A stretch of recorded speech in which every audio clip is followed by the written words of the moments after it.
They burned temples, banned Sanskrit, killed priests. But Hinduism refused to die. For 5,000 years, it has faced conquerors, colonizers, and critics. Yet it still breathes through mantras, festivals, and the Gita. This is the story of how Hinduism survived 5 invasions and why it still thrives today. 6th century BCE, the Persian Achaemenids conquered the northwest of ancient India, now modern-day Pakistan. They brought new languages, customs, and governors. But the Vedic tradition didn't collapse. It absorbed and adapted. Yajnas continued. Sanskrit thrived. Dharma remained unshaken. This was the first test. Could Hinduism survive without borders? The answer, yes.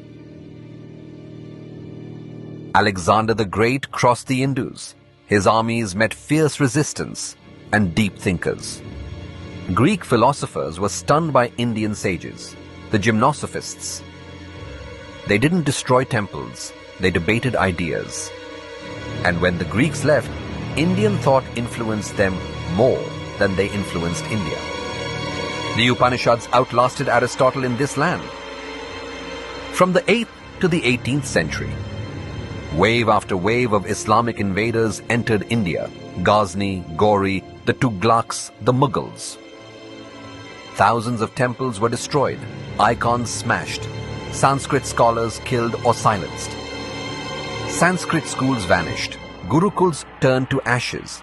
The sacred thread was outlawed in some regions. But here's what they couldn't destroy: the Bhakti movement.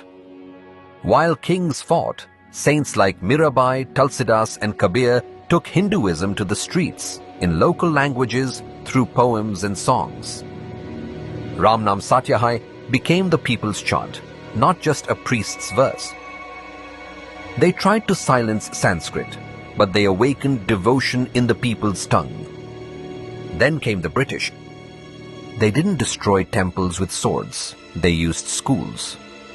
They called the Vedas primitive, mocked rituals, replaced gurukuls with English medium institutions.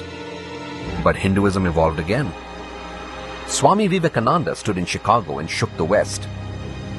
Dayananda Saraswati revived the Vedas. Sri Aurobindo fused spiritual power with national awakening.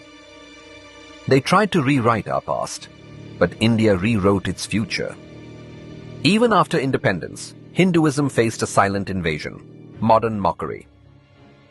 Temples were called superstition, Sanskrit dismissed as dead, Dharma ridiculed in elite circles. But what happened? Yoga spread across the world. The Gita became a leadership mantra. Diwali became a global festival. They tried to erase it through shame, but it rose through pride. So how did Hinduism survive 5 invasions across 5,000 years? Because it isn't just a religion.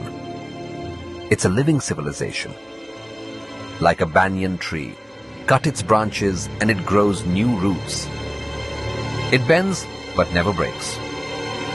Because it was never built by one prophet, one book, or one ruler. It lives in billions, through prayer, through breath, through time. If this story moved you, don't let it fade.